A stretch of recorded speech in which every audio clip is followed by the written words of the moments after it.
Shots are full of the passion. People told what they want.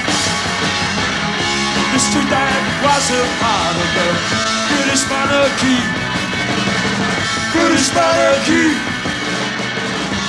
Who wants jackets and the right? We don't need them now. But why should we accept the change of mind? Close up today. Kids, kids, kids, we're gonna change. Bring back the street. Shops built by all nation. Cannabis Street. Cannabis Street. Cannabis Street.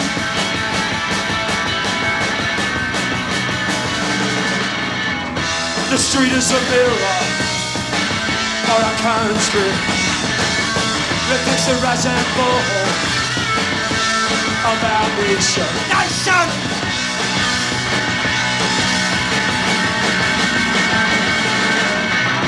The street that was a legend is a mockery, a part of the British tradition. Come down the train.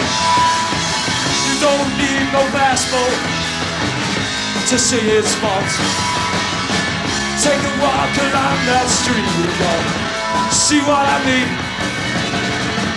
Cannabis Street. Cannabis Street. Cannabis Street, not what it used to be. Cannabis Street, not what it used to be. Cannabis Street, bells the disregard. Cannabis Street, bells the disregard. Cannabis Street, oh oh oh. Cannabis Street, oh oh oh oh.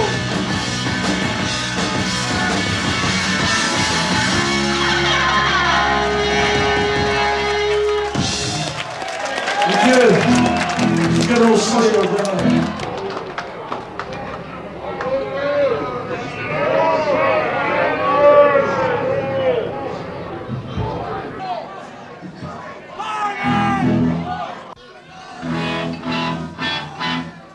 Quite ironic, isn't it? No problems at Hammersmith.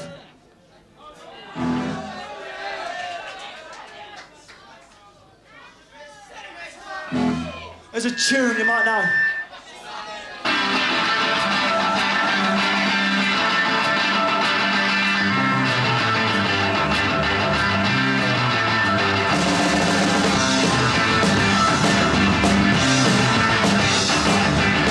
They say there's 1,000 things I wanna say to you.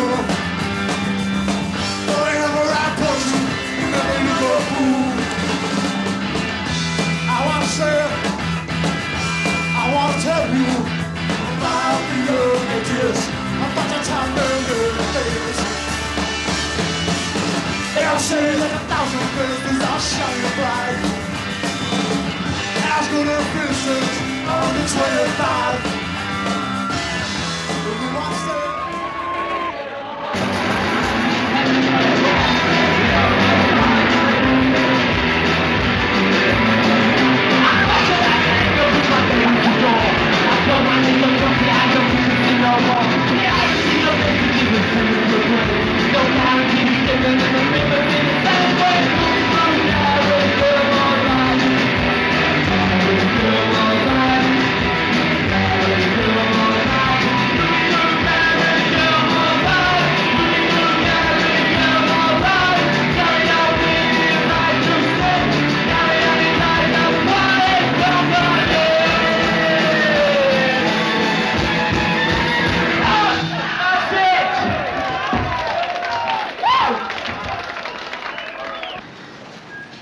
Anyway, the beginnings of punk.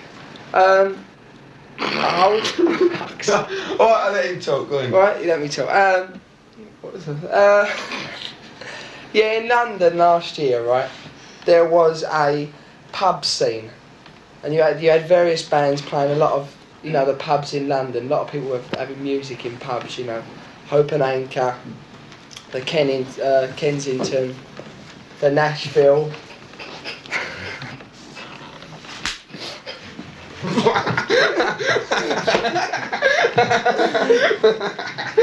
Jim, in or out? Come on. Go on, then. Go on. Tell them about punk, Mark. The identification with to identify But with it didn't have something of nothing- their own. no We message, didn't have no? nothing of their own. No kids have had a Everybody message was for saying how years. great the 50s were, how great the 60s were, you know, and we were all living off the 60s. How everything you know. related to the Still having to put down with all that old crap that was going down, you know, like, you know, we needed identity of our own, you know, 1977. No, this political angle ain't new. They've done it all before in that movie, Yeah, Privilege, yeah. with Paul Jones. Street Fighting Man by the Stones, you know, I mean, that was political, you know. But the point is, we're just, you know, talking about youth again, singing songs about problems of everyday life. Yeah, and people have just been singing songs about science fiction, fantasy, and You know, shit I mean, like nobody, that. what relevance is like, oh, I'll love my baby, you know, and I'll shag my bird round the back street, you know, or what relevance is that today? There are problems, you know, which have been pushed underground for too long, which are today, you know, they have to be brought up. People ain't got life. time to think about the cosmos and the universe, you know, Yeah. and they ain't got any money to live on. Yeah. The whole Western world's a big joke. To go around, you know, you got 50 pence, you know, I used to get a meal or something at the movies. It was totally boring, you know, after the hippie era, you know, when like everything was free, man. You know, it was like you could live off that, you know, it was great. It was great to live off that. I used to live off that personally, you know. That scene, you know, that era, you know. But this is it, you know, and I just thought, well, the crap that was going down then, you know. 1 second. The crap that was going down then, you know, was like not relevant to me at all, you know. It was nothing to do with the way I felt, you know. So I thought, right, do it myself. You know. Consequently, you know, the band got together, you know. James Stevenson on guitar, Kerry Fortune on drums, Andy Koswowski, our manager. You know, Simon Vitesse on bass. You know, we just got together. We thought, right, let's change it. Let's do something.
Chelsea was like originate one of the first bands ever to play the Roxy, you know, with other bands, you know, right? And he's very important to the music that's going down now. It's very hardcore, very political, as regards to, like, we have the single like Right to Work, you know. which is about, you know, millions of kids that leave school, you know, haven't got a job. And the individual, really, the right for the individual to do their thing, you know, is what it's about, you know, the right to work. When the punk rock business was starting up and groups wanted to play, they were rejected by everybody and everywhere. And so it was very difficult to get work for them. So the obvious thing was to try and do something yourself, which was equally as difficult because we have a lot of problems in London about licenses and drinking and playing loud music. So there's a lot of problems came up about the same time. See, I managed a group called The Damned, and also managed a group called Generation X. When I worked with Generation X, I realised that there was a lot of problems that involved with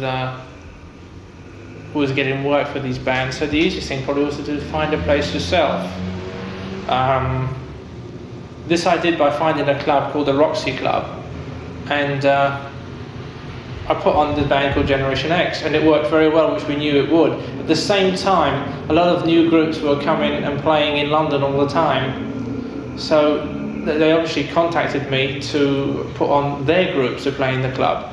But the club was on a very loose basis. I hired it every week, and very expensive too, because the man wasn't prepared to let me have the club because he thought there was too much risk involved because of teenagers and drinking and drugs and loud music. So I had to pay a very high rent to compensate him. But it was worth it to me because we weren't so much interested in making money, but just to have some fun and have an outlet for this new energy which was growing all the time, especially the music and the clothes and the fashions, everything. So we had an understanding between us, the sort of thing we wanted to do. So it became an immediate success, and we didn't have to advertise because it wasn't necessary to bring people from the streets into the club, because we only wanted people in the club who were interested. If they were interested in the music and the clothes, they would come down naturally because of their friends would be involved in something. So it became a very exciting and central point to all the punk rock, because they had somewhere to create things, to mix with each other, to form new bands and exchange ideas. It stopped because it just got too much eventually. The money that was wanted from us, we couldn't afford to generate from the bands and from the people. But of course we still had the restraints of the outside world, which was high rents, and that they just wouldn't meet. And we couldn't, or we wouldn't put the prices up on the door, because we would be in the same capacity as the people who were in rock music before, where they were charging maybe £5, you know, to get to see a group, which we didn't want to do. We were only concerned with charging maybe £1 to see 3 groups. Zu den aufregendsten Gruppen auf dem Live-Album vom Roxy Club zählen die X-Ray-Specs. Little girls should be seen and not heard. Oh, bondage of you! 1, 2, 3, 4!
I write most things about plastic things and artificial things.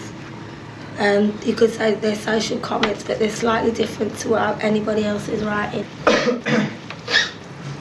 Do you like plastic? I mean, it's there, isn't it? I mean, it's part of now.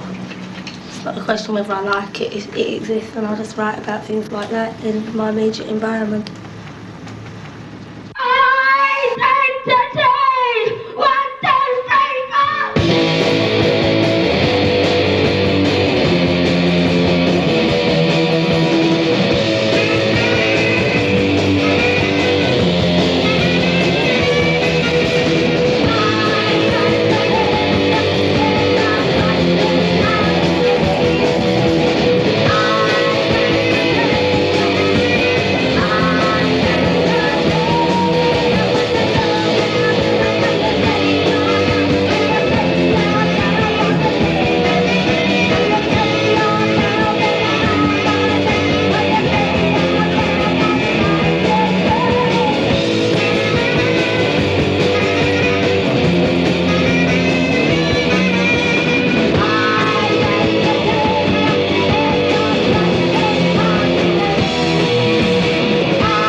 Bondage is just, most people associate bondage with sexual bondage and things like that. That's probably why it get banned, because they think it's perverted and, you know, they think of whips and things like that, but it isn't really. It's about any form of slavery, and it's against that. It's saying, no, bondage up yours, you know, fuck off tonight.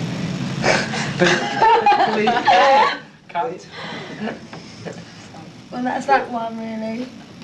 And then what was the other one? Was the identity? It's just about, that's sort of one of the current problems at the moment is identity. You know, people to identify with something. Everybody's looking desperately to try and identify with one thing instead of themselves, and that's what that's about. Alright. I don't like talking, you know, very much. That's why I write songs.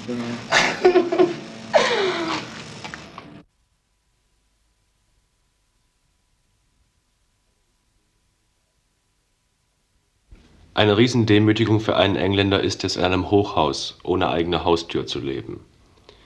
In einem derartigen Haus im Süden Londons wohnt Arturo Bessick, der 19-jährige Bassist der Lurkers, mit seinen Eltern.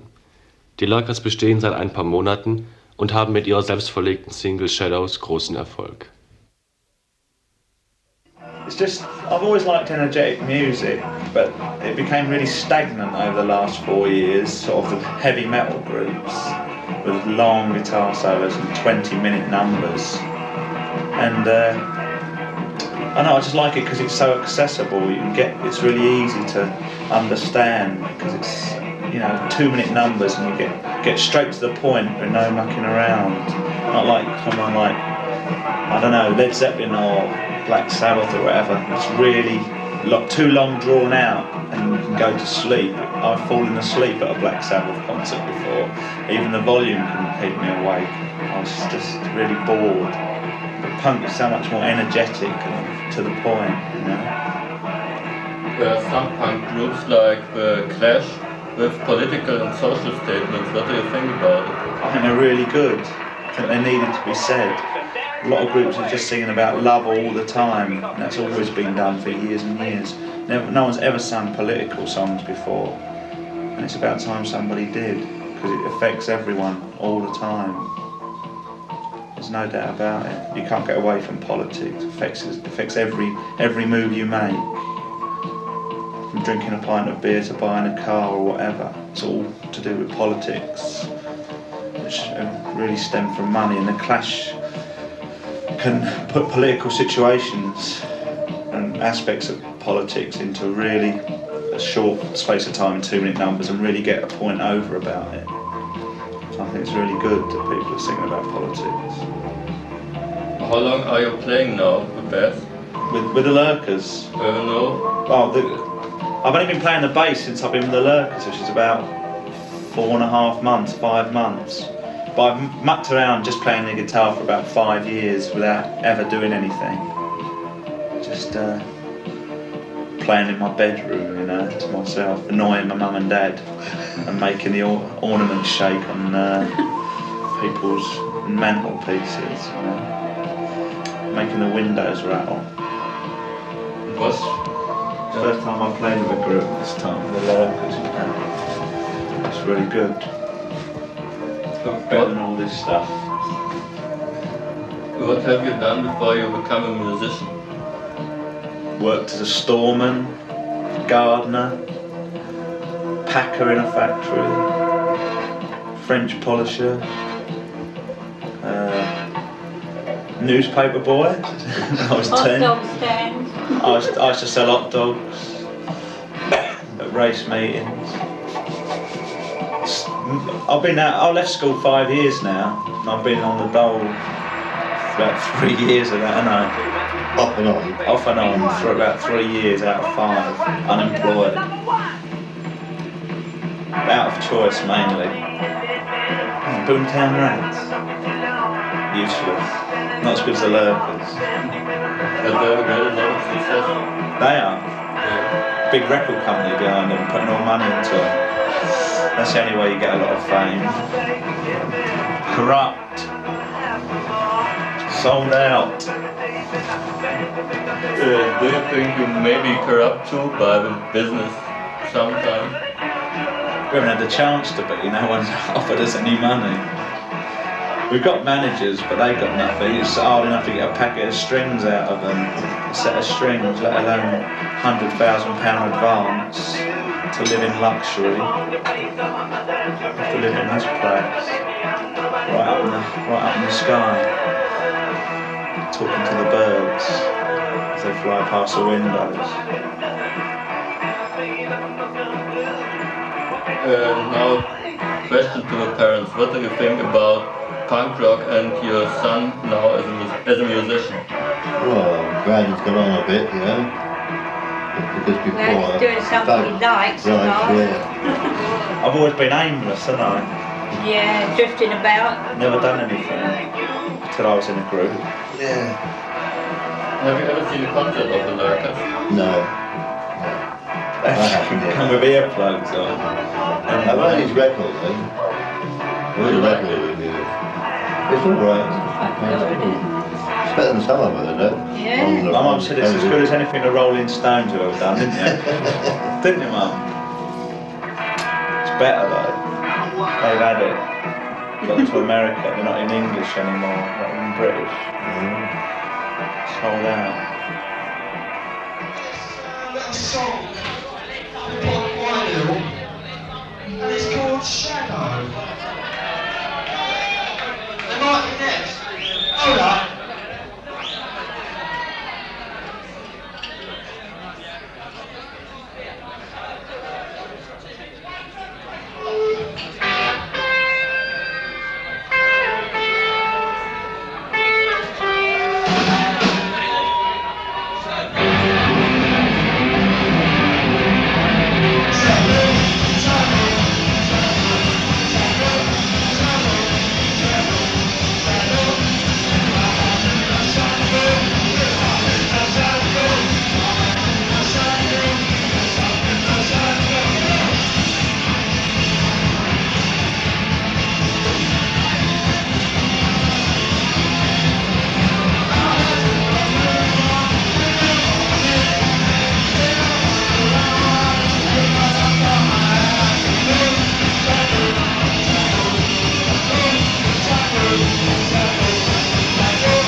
On to the spot. The guinea pig. Sir, prisoner. Yes.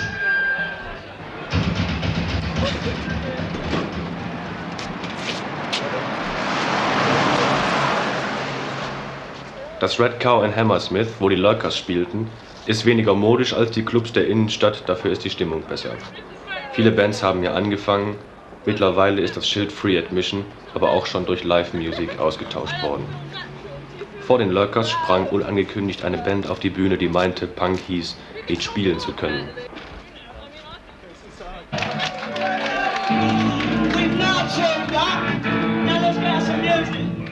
How'd you like the rehearsal?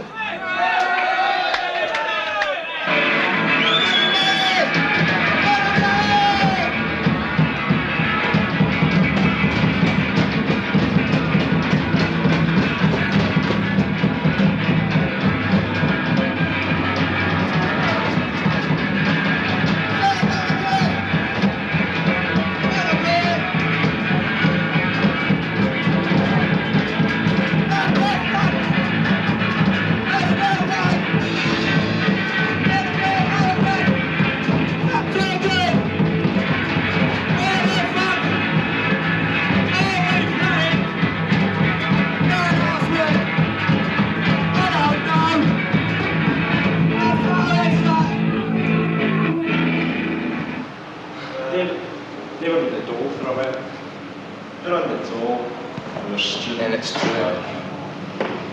Working in an office. I bet everything.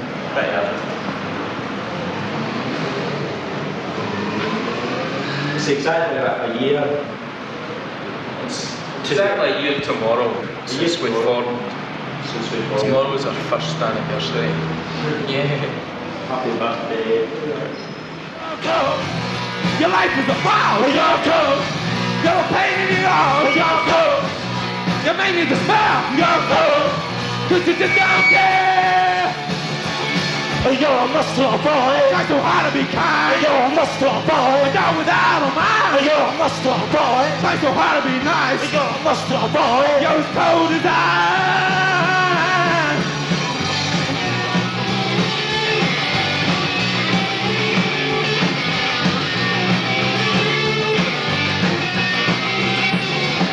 I've seen your face everywhere that I've been. Your face enhancement like a battle dream. Your homicide isn't how you were been. You're so stupid that it's driving me spell. Yoko, your life is a foul. Yoko, you're a pain in the arse. Yoko, you make me despair. Yoko, cause you just don't care.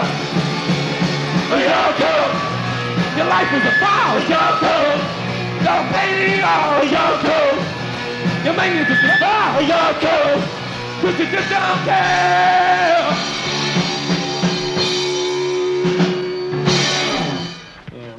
Zu den Schaltstellen im Punkbiss gehört das Büro von Miles Copland. Von hier managt er viele Gruppen und Plattenlabels und vertreibt Sniff and Glue, das wichtigste Punk-Magazin. But it's only, you know, it's in its infantile stages, right? This is only the second edition of this magazine. Right. What do you charge it at? Well, £50 for full page. How much? £50 for full page. Yeah. What's the circulation? 5,000 this last time. Do you have anybody selling it here? Yeah, me. Because you might ought to talk to Harry, because, you know, I mean, he's selling all the glues. Maybe he'd be interested in helping distribute it. Yes, it would be nice. I'll have to talk to him more. But he's already got a setup for it. I mean, that's a lot of people are coming to us because we've already established a distribution network, and to slot something else in doesn't add any more cost to us and saves other people a lot of money. So, I mean, Sniffing Glue is up to 10,000 circulation now. And if they're shipping that kind of stuff out and you have another magazine, I'm sure he'd be interested in doing something. Well, you'll have to introduce me. Yeah, he's here, you know. Hey, Harry! Well, I got rather bored with the things that were going on, and I had some of the people in the office were telling me that things were going on in the clubs and wanted to come down and see what's happening, and which I did, and I spent time out in the clubs and see all the new groups, and the Roxy Club was in the beginning then, and I was very excited about it. Most of the groups I've been dealing with were groups at which were getting over 30 years old, almost 40. They had kids. It was very difficult to work with them because you'd start having success and they wouldn't be able to follow through because of their home life. For instance, the Climax Blues Band. We had a single which became a very big single in England, went very big in America. I had TV shows booked in Europe. They wouldn't go because they had something to do with their families, which is fair enough, but it means it's very frustrating for somebody dealing with older people. They don't work very hard, and so when you see the young kids and the energy that is being expressed by these kids, also the political aspect of it to me was very exciting. I've always been interested in the politics, and these kids are actually reacting to the society, which to me is far more important. There are two places right now that are interesting musically right now. That is New York City and London. London is twice as exciting right now musically as is New York. Maybe it's because the economic situation in England is more aggravated. It creates more ferment in the society. I don't know. But London is a very, very exciting place musically at the moment, and it's much easier for a group to get a start here. In New York, there are very few clubs that a group can play in.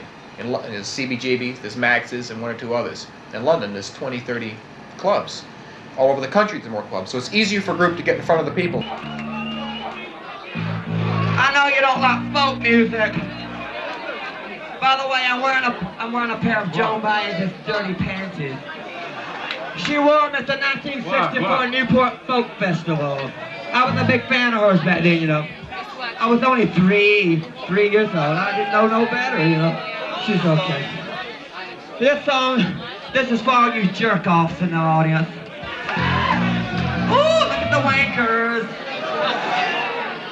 This is called You Make Me Cream in My Jeans. Alright, alright.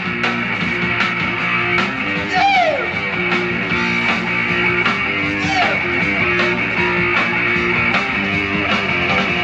You make me cream in my jeans. You make me cream in my jeans. Every time I pass you by, I get to see the man in the eye. Cream in my jeans. You make me cream in my jeans. You make me cream in my jeans. I try so hard to run away. You make me do it every single day. You make me cream in my jeans. I tried and I tried, it's just no use. I try to break away, I can't get your loose. I'm trying to control the baby, cream in my jeans. Every time, it's just not the first time. You make me cream in my jeans.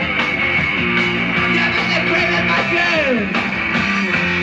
Every time I pass you by, okay, you see, flame in my eye. You make me cream in my jeans.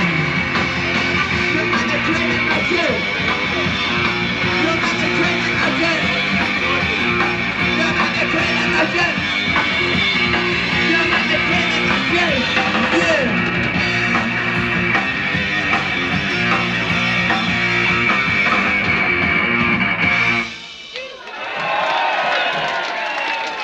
Thank you.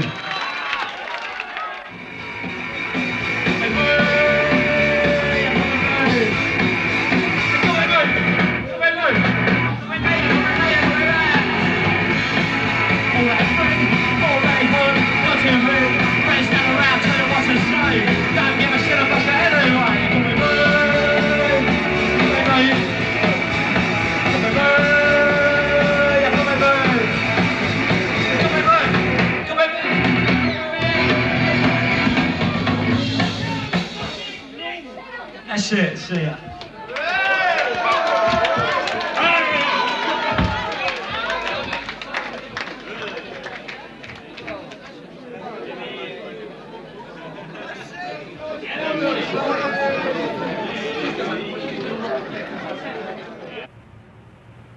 Die Killjoys fielen uns leider zu spät im Vorprogramm der Electric Chairs auf. Wir besuchten sie am nächsten Tag zur Probe im Greyhound in Fulham nach der mittäglichen Striptease-Show. You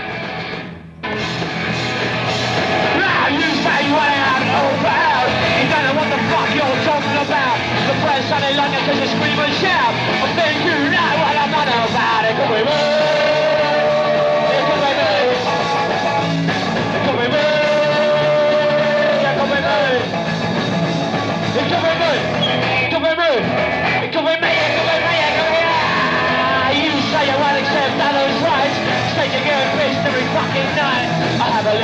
Have a little fight. I try going home to your mum and dad. It could be rude. It could be rude. It could be rude. It could be rude. It could be rude. It could be rude. It could be me. It could be me. It could be me. Yeah, well, we're the Killjoys, as you know, from Birmingham. We formed about a year ago in Birmingham through adverts in the papers, and we knew some of each other. And we would make it a lot quicker had we come from London, but Birmingham is 120 miles away, so it's obviously it's not what London is. But things are starting to go all right for us now. You know, we've got a lot of people interested. We're going down well whenever we go, and we're accepted now in London, whereas we used to just play in Birmingham before. Can you please tell me something about the punk scene in Birmingham? Started off really laid back at first. There were only a few to begin with, and it's taken quite a long time to catch on in the initial stages, but John Tully and Barbara Ellis have done a lot to promote punk in Birmingham. London is where it comes from though, really. I mean, Birmingham's behind, there's no doubt about it. Birmingham is, London is the centre of punk, you know, it's the centre of the music world. And Birmingham people just do what London people tell them to do. If it comes from London and it's punk, they think it's good, whether it's good or not. They just do what London tells them to do.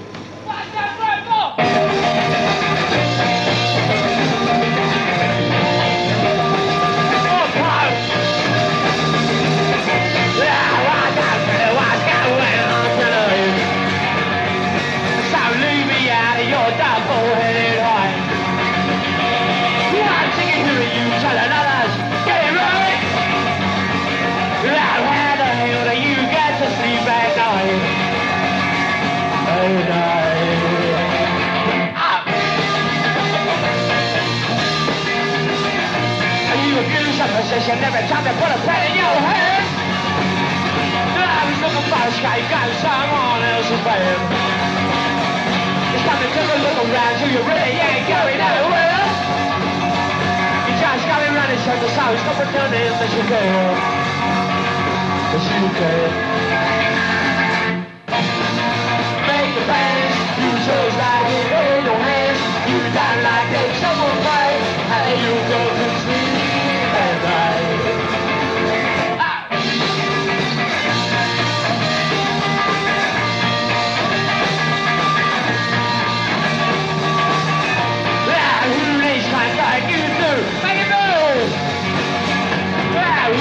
Bullshit, shoot out the philosophy. We have to do it as a heroes, a bedhead stay away. You said it 3 months time, you'll be kicking them in the team. Cause it's up to you to make the plans. You just die in your hands. You don't like it, someone might. How you get to sleep at night. Cause it's up to you to make the plans. You just like it in your hands. You don't like it, someone might. How you get to sleep at night.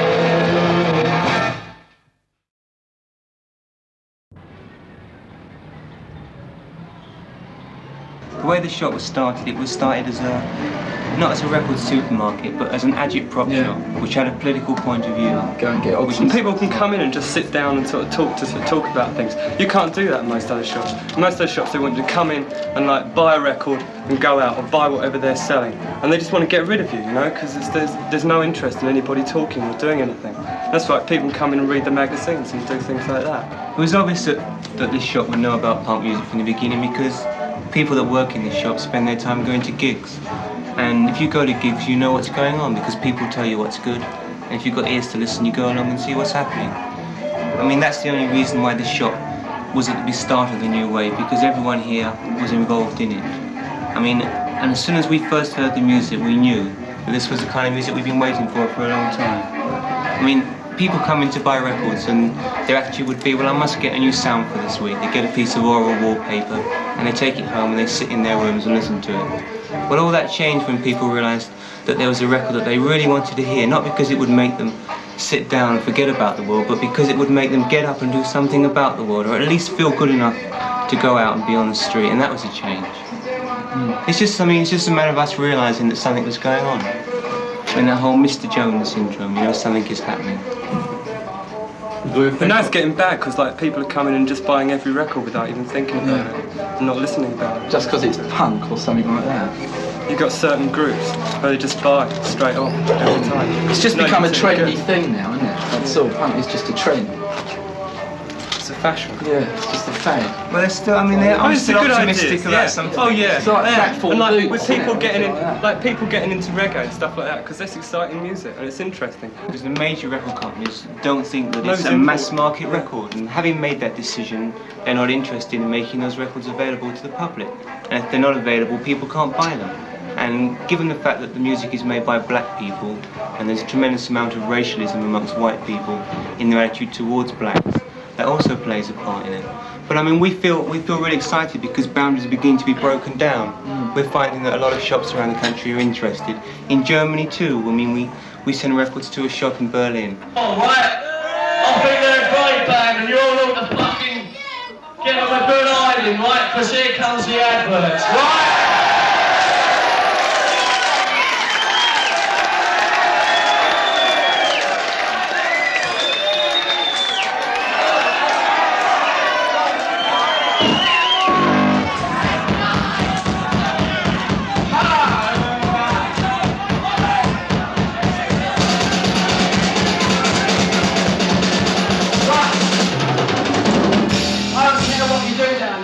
Don't injure yourself, don't injure us.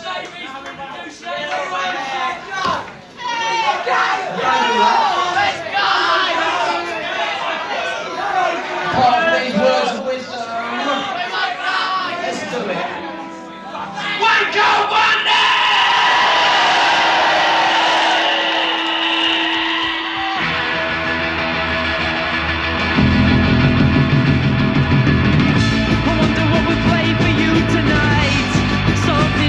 Something light, something to set your soul alight.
Camden auf einem abbruchreifen Lagergelände der British Railways ist der Probenraum Rehearsal der Clash.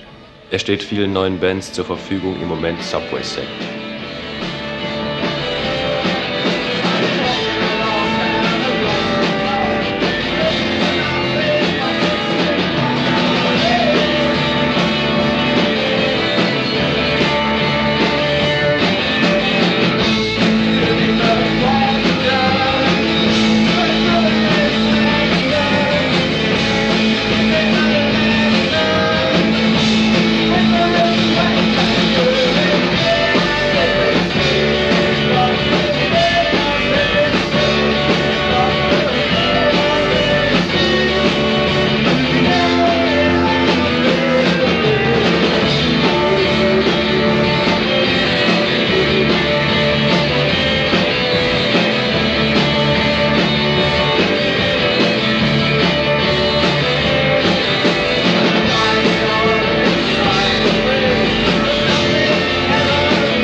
Turn this up for the singing.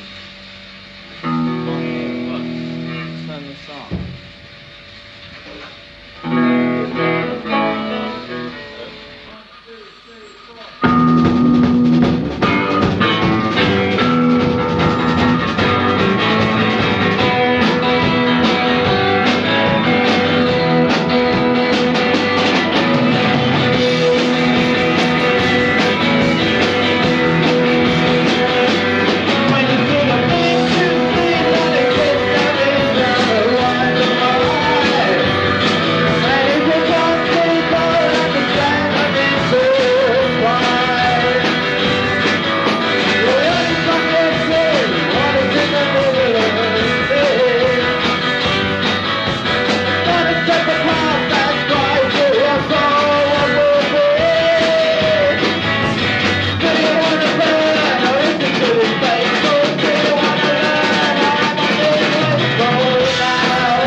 Most songs, they're sort of, the words that are used in them aren't the sort of words that you usually get in rock records. They sort of take, I write, say an essay or something like that, and from that condense the words for a song. So it doesn't end up being sort of normal rock song, hopefully.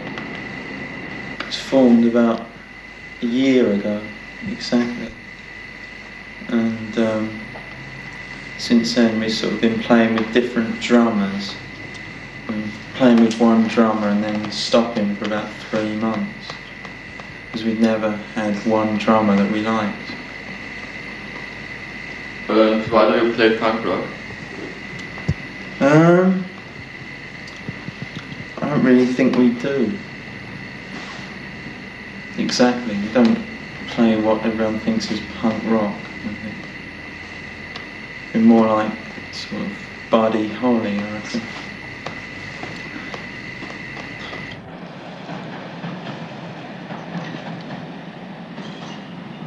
Auf demselben Gelände, über dem Übungsraum, wohnt Rodent.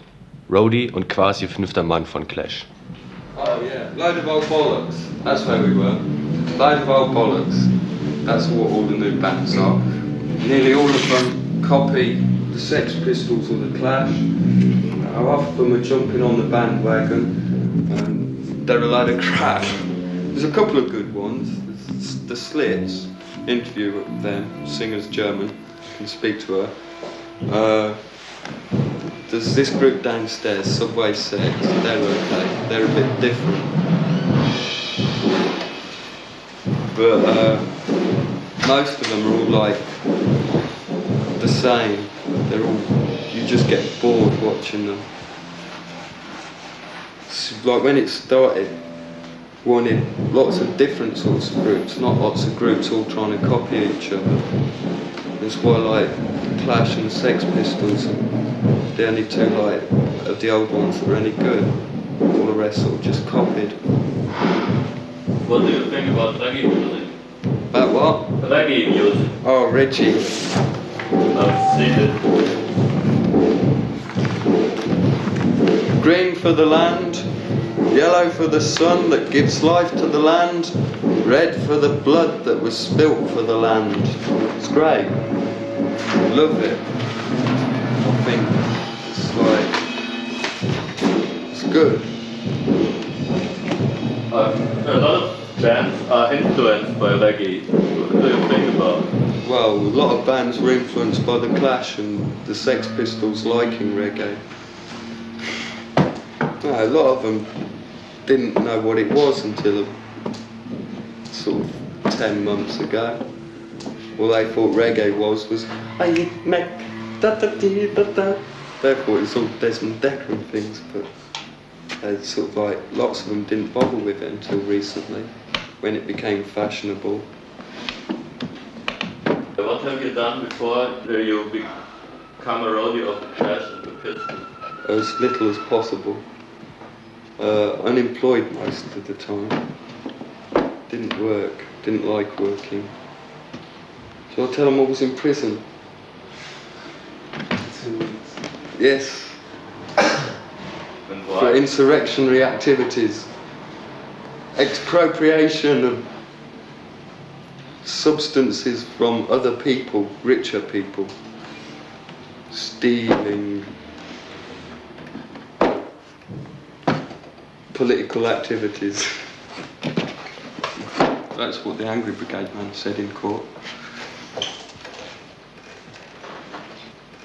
Well, for Sounds, being a paper that's geared to new music, to rock music, we became aware of the Sex Pistols, who were really the first band to open up the punk rock thing.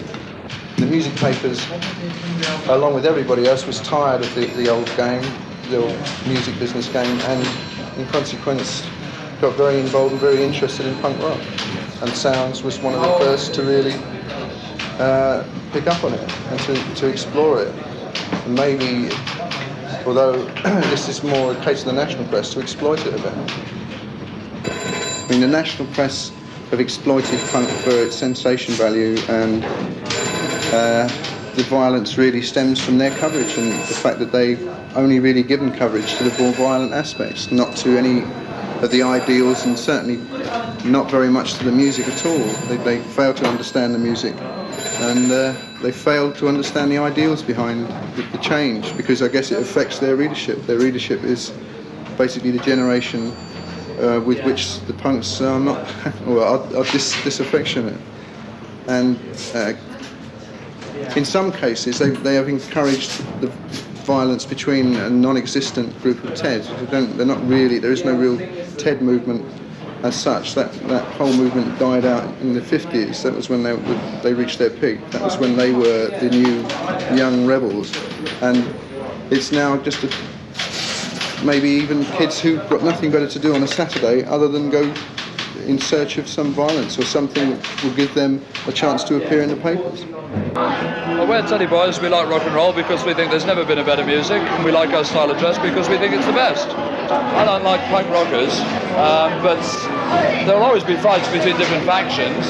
Let's face it, there's no war, so people have to. It's like, if you like, bulls and herd fighting one another. It's human nature. People are different. I don't like them. They probably don't like me. So I don't care. Why don't you like them? Well, to me they look effeminate. They don't look like they're going to even be men when they grow up. They look like some sort of third sex. It's weird. It's strange. They look like invaders from another planet or something. Very odd. They just... Really, their whole culture is alien to ours. It says it all. And the thing we don't like especially is that they copy some of our styles of dress, like they'll put a drape jacket on and then they rip it. You know? Stupid. And then they copy bits of our music and try and say it's new, and it just sounds like rock and roll played very badly to me. There's more and more Teddy Boys all the time. They just want to be different. They don't want to be like everybody else. And I think a lot of them, their parents were Teddy Boys. And they start talking about to their fathers, and they tell them how they used to get the clothes made and everything. And they want to be like their fathers, I think, maybe. It's 20 years ago. These guys will have children. The old Teddy Boys had children. I think these are a lot of the children. We've been around a lot longer than anything else, any other form of dress or anything. And they've come along and saying, oh, we're white Teds out and we'll have punks everywhere, this Johnny Rotten, this the Jam and all this shit, you know. And they're trying to put it across the country, starting in Britain, but we're not having it. That is why we give them a good hiding every time we meet them. They just to keep them off the streets. They can have their global village and all the places they go to, but when they start coming around this area and all these well-known church pubs, they get a good hiding. And that is us. They claim they wear drapes because they tend to shock. They reckon it shocks people. They're taking a mickey piss. They reckon they wear the drapes because it shocks people. No way. They're taking the mickey out of our music. They shock people, right? Why do people don't even see us when we walk down the road? So they go on the dustbin liners, stupidly coloured hair. Why bother? There's no point in bothering. It makes them look silly little boys and girls, which they are. They rip drapes up, don't they? They rip them up and they got old creepers on and their socks, earrings, short hair. It all stems a bit of Skinner, a bit of Ted. They're taking the piss all the time. So everyone I see, bus along the road, in the swimming pools, I'll give him a good eye. You know, that's fine. Then he's got a bit of red in his hair, blood. Yeah, right. Yeah, this is it. They call it shouting music. all the time.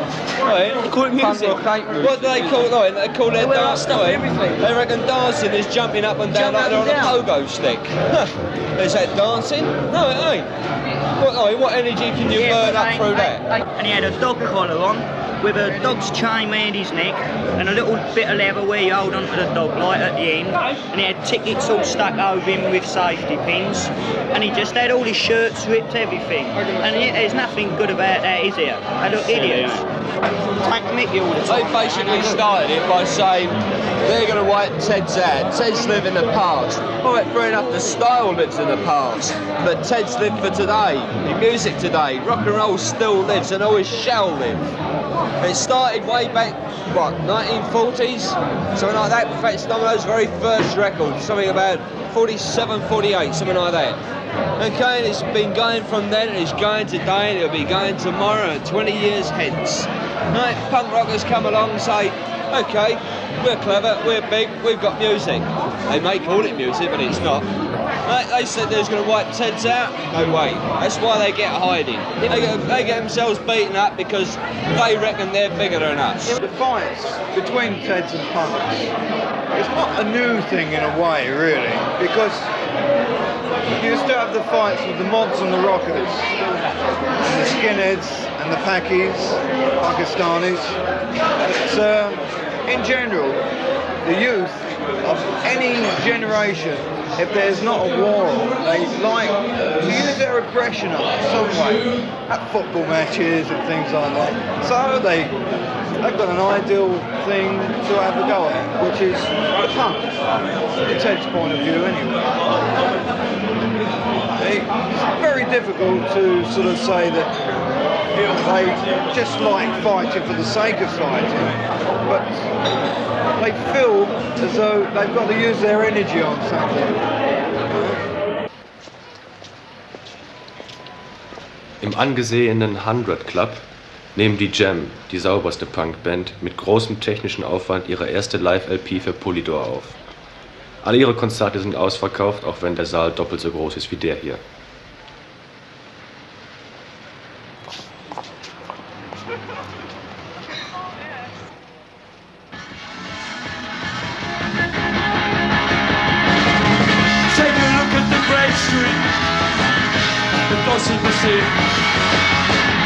Remember how great it should be. The thing what it was. Shots are full of fashion. People told what they want. The street that was a part of the British monarchy. British monarchy. Who wants seconds and go back? We don't need to know. Or why should we accept the change of mind? Cause of today, kids will come and change us. Bring back the streets, shall still my own nation. Cannabis Street, Cannabis Street, Cannabis Street.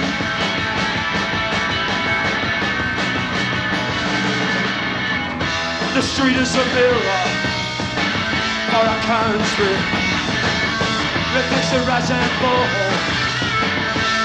of our nation. Nation!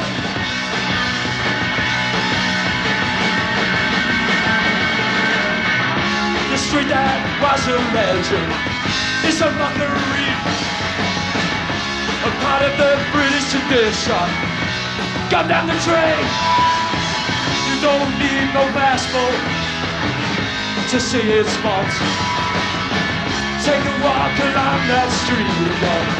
See what I mean? Cannabis Street, Cannabis Street, Cannabis Street, not what it used to be. Cannabis Street, not what it used to be. Cannabis Street, bells to disregard. Cannabis Street, bells to disregard. Cannabis Street, oh oh oh. Cannabis Street, oh oh oh oh.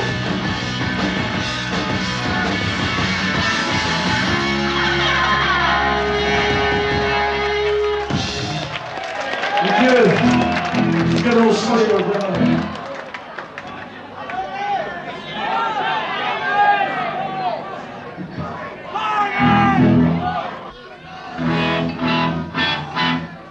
Quite ironic, isn't it? No problems at Hammersmith.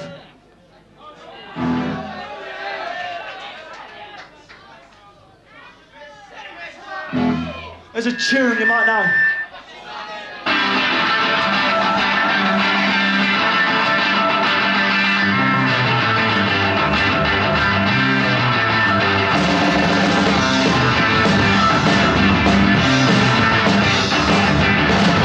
Say there's 1,000 things I wanna say to you,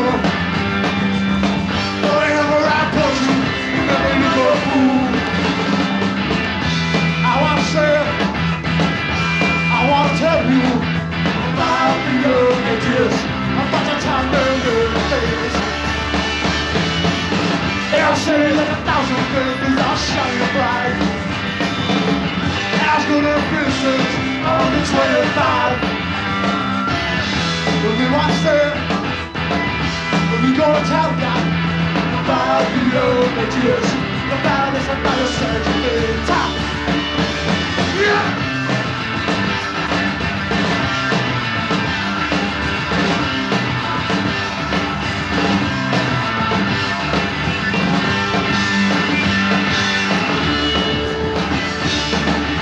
I don't know what to do, girl.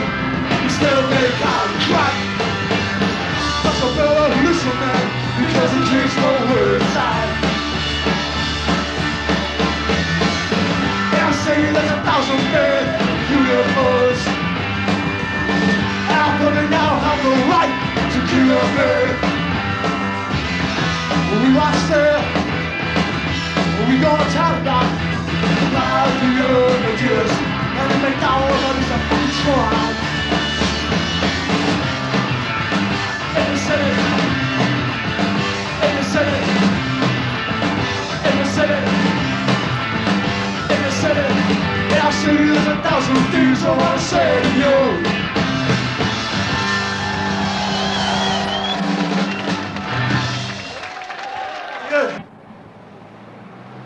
Die kommerziell erfolgreichste New Wave Band sind die Stranglers. Ihre erste LP war die 8 erfolgreichste des Vorjahres. Die meisten Leute fragen sich jedoch, was die Stranglers außer ihrem Namen mit Punk gemein haben. Wir wollten sie dazu im Haus ihres PR-Managers Alan Edwards befragen, sie weigerten sich jedoch.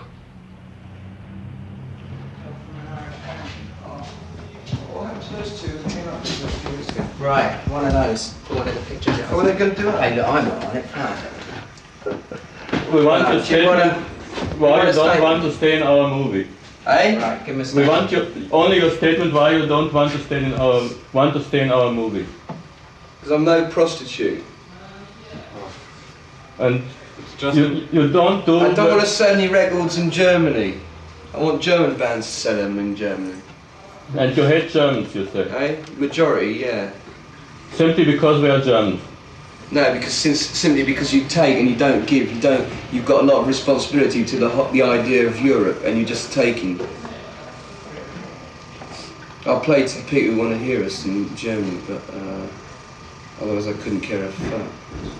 But a lot of people in Germany want to hear you and want to know something then they're about. going to hear us next week. They didn't want to hear us 9 months ago. See, I reckon I'm very suspicious of German motives. I reckon they're just a pose, you know. I don't believe they're genuine. Until they've proved themselves, then we don't want to know, you know. I don't understand your argument because... No, you never do. I think punk now is a joke, actually. I don't think it bears any resemblance to what it started out as, and I don't think it's fulfilled very many of its original aims in England anyway. I mean, it's been turned into a commercial carnival so quickly that the people who started it and people put the original ideas have lost control of what they're doing. Record companies and the music business in general and the media have cashed in on it so quickly, and they've taken everything out of it. They've taken the creativity, the ideas, the imagination out of it, and they put nothing back except money, and that has actually killed it. I mean, I think the people who are responsible for making punk rock what it is, or making punk rock, never envisaged what has happened now. Yeah, and they've I mean, lost out basically. Yeah. When they started the whole thing, it was their ideas, and they've really lost out on all the benefits of it. The people who put it together were like people like Andrew Sosowski, who opened the Roxy Club, people like that. They've been bought out by bigger concerns, by big companies, record companies. They've ended up with no money, nothing, and punk has been taken out as just another commodity to sell. So in a way, it hasn't achieved any of its ideas. The original idea was to get away from the old music, selling a product. The original thing for punk was that the kids could identify with it. They could talk. They could go up and talk to the bands. The bands Right. would go to the same places as they would. They could just see the bands all over the place. They weren't stars. But unfortunately, it's very difficult because bands have got to get record company contracts, right? I mean, to be able to survive. They've got to And it's make- very have difficult some to see money. how they could have combined the two. Keeping it on the level with the kids Right. and having the money. There's no way that punk could have stayed As Magenta says, there's no way punk could have stayed as it was. Punk would have had to have evolved and become a big business. It's just unfortunate that it became a big business so quickly. And it trod on so many people on the way up, that's the problem. And a lot of the people have proved that once they're successful, they're just as rich, and they're just as into being capitalists, and they're just as into making money and forget the people who put them there, as was the old generation of the old farts or whatever. So the new wave has quickly become exactly the same as the old wave. In most cases. And unfortunately, I mean, the punk followers have got into the same thing as these sort of, the old hippies, you know, the old farts. As Rotten says, you know, that they only accept their own kind, they're not tolerant to other people, which is what they should be. I mean, the whole thing about anarchy was that, you know, Rotten was saying personal anarchy. You don't interfere in anybody else's business, you keep to what you want to do, and that's how you should go. And unfortunately, it hasn't turned out like that. He's the only person that's kept doing it, really. The whole thing about punk rock was it didn't matter whether you were black, it didn't matter whether you're white, it didn't matter what your hair was, what you looked like, whether you're ugly, rich, poor or pretty. But already there's a snobbery within punk where you've got to have short hair, you've got to have tight trousers, you've got to have plastic clothes or whatever. And already they're as bad as the people with long hair who said that you couldn't be fashionable if you had short hair and this sort of thing. So it's a shame that punk has it's not fulfilled a lot of its original aims, in a nutshell. And that's it, the cynic's view of punk rock. What next? Yeah, what next?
Im Marquis spielen heute die Boomtown Rats. Obwohl an der Tür 700 Leute wieder weggeschickt werden müssen, ist es im Club so heiß und eng, dass der Sänger später auf der Bühne ohnmächtig wird.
Angefangen hat das mit den Sex Pistols im letzten Jahr im April. Die haben als Vorgruppe zu den Hot Rods gespielt. Und die waren musikalisch sehr, sehr schlecht. Der Sänger konnte nicht singen und der Bassgitarrist hat nur 3 Seiten gehabt und der Schlagzeuger war vollkommen besoffen. Ja. Dadurch wollten wir sehr schlecht mit dem Publikum angekommen und wir wollten keinen Punk mehr haben danach. Und über die Zeit, über die nächsten 3-4 Monate, über den Sommer kamen, war es sehr, sehr populär geworden. Durch neue Mode und die Presse hat es sehr stark angenommen. Und viele Leute haben mich gefragt, ob ich nicht Punk buchen könnte. Und dann habe ich nachher nachgegeben und habe Punkrock-Gruppen gebucht im letzten Sommer. Das war ein großer Erfolg und seitdem machen wir Punkrock. Was war denn vorher das Hauptsächliche? Rockgruppen, Hardrock, Underground, ja, Hardrock-Gruppen. Und worin unterscheidet sich das Punk-Publikum und die Punk-Gruppen von den anderen Gruppen? Gibt es da Schwierigkeiten mit? Man hörte einiges von Gewalt und sowas. Junge Leute kommen hier, um Musik zu hören, ob es Punkrock ist oder andere Gruppen spielen. Ja. Leute kommen hier, Musik zu hören im Marquis Club. Die kommen nicht hier, um Schlägereien zu veranstalten oder sich zu betrinken oder was. Nur gute Musik für wenig Geld. Wie kommt denn das zustande, dass du als Deutscher hier das Marquis leitest? Was ist ja so der wichtigste Laden in London? Als ich noch in Deutschland war, habe ich vom Marquis gehört und bin nachher nach England gegangen. Als ich in London war, bin ich zum Marquis gekommen und mir Gruppen angesehen und mir gefiel das hier. Und dann habe ich gefragt, ob irgendwelche Jobs hier gehen. Und da habe ich in der Garderobe angefangen zu arbeiten und hart gearbeitet, 12, 14 Stunden am Tag und langsam mich hochgearbeitet. Seit 3 Jahren buche ich die Gruppen hier und manage den Club. Meinst du, dass Punk noch eine Zukunft hat und das ist in nächster Zeit? Punk hat eine große Zukunft. Denn alle Schallplattenfirmen in London sind sehr, sehr stark daran interessiert. Und es verkauft sich sehr gut, weil was Neues ist, was Verschiedenes, was anderes ist mit ihrer Mode. Und es ist neu für junge Leute. Ja, die haben keine Lust mehr, in Konzerte zu gehen und sich Gruppen wie Yes oder Genesis anzuhören, weil es zu kompliziert ist. Punk ist einfache, harte Musik, ja, harter Rock, der sehr, sehr schnell gespielt wird, wo sich amüsieren können und mitmachen können. Und was hältst du persönlich von Punk? Geschäftlich gesehen ist sehr, sehr gut für uns, aber persönlich, also Musik, ich gehe nach Hause und höre mir die Eagles an. It's like, you just go down somewhere like the Vortex and that, and you listen to half the groups and you see how boring they are, and you find that most people will be put to sleep by it all. It's just a couple of good bands, and that's it. They'll go and make a lot of money and make a lot of music, and the rest will fade away and die. All the high-blown ideals disappeared years ago. That shocked you, you didn't expect that. They become very watered down. Yeah. You're going to Germany the next month. Do you have any idea about Germany? Yeah, they're all rich in Germany. Lots of Deutschmarks. Apart from these 3. Yeah, no, don't know. I only know about... The only things I bother reading about Germany about the RAF. Because they're interesting, but reading about Willy Brandt and Chancellor Smith or whoever they all are is boring, so... Very efficient country, we're told. Very efficient.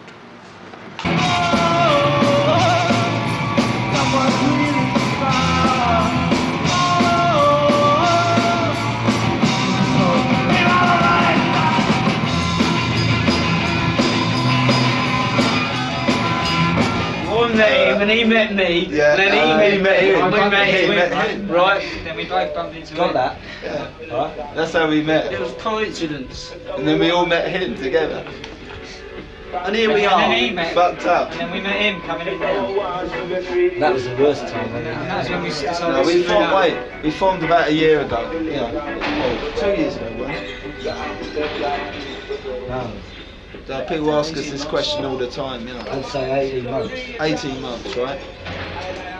You nicked my fucking phone back again. Hey, Roland, come on. Essen. It's a bit of drink. We haven't ate since we've been here. We've been here 3 days. We haven't had a thing to eat yet. You don't want people.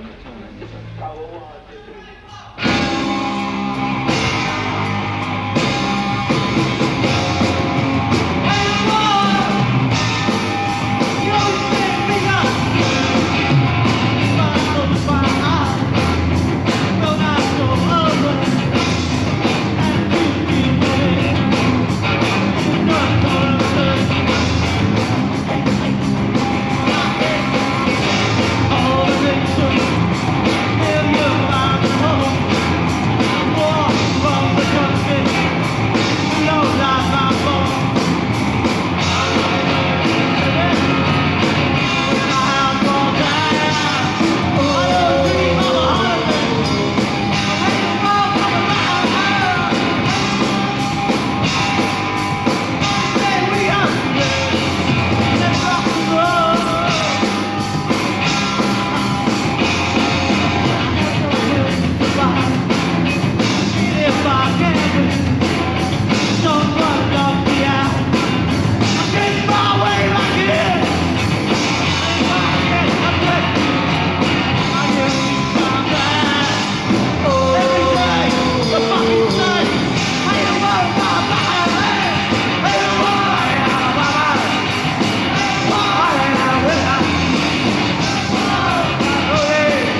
had a lot of trouble in Germany. Yeah, it's fucking horrible. I never want to come back here again. It stinks. I do though. Unless we're I at war. think it's great.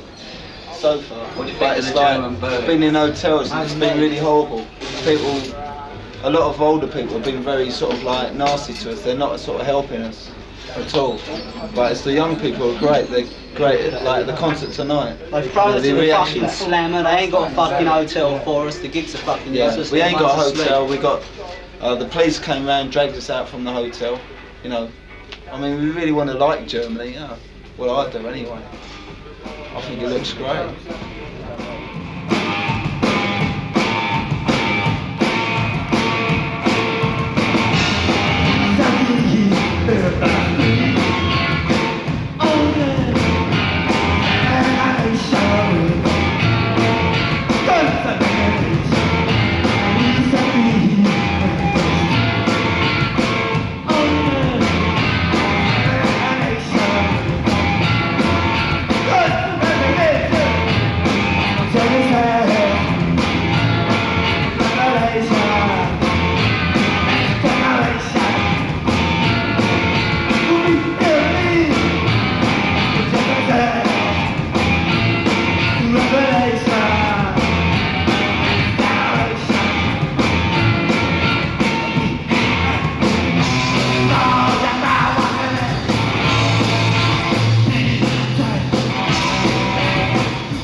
By Christmas. Depends if we can get a hotel or not. Yeah.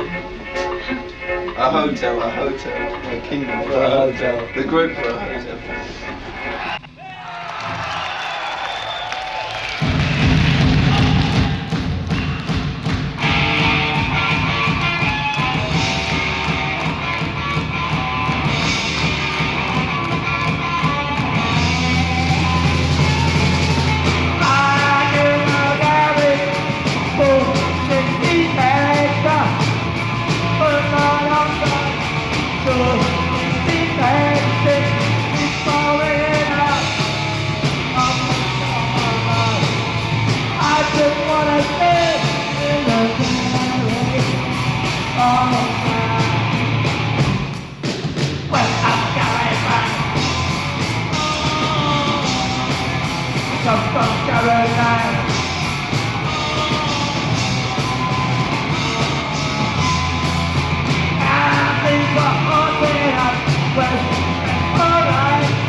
with us.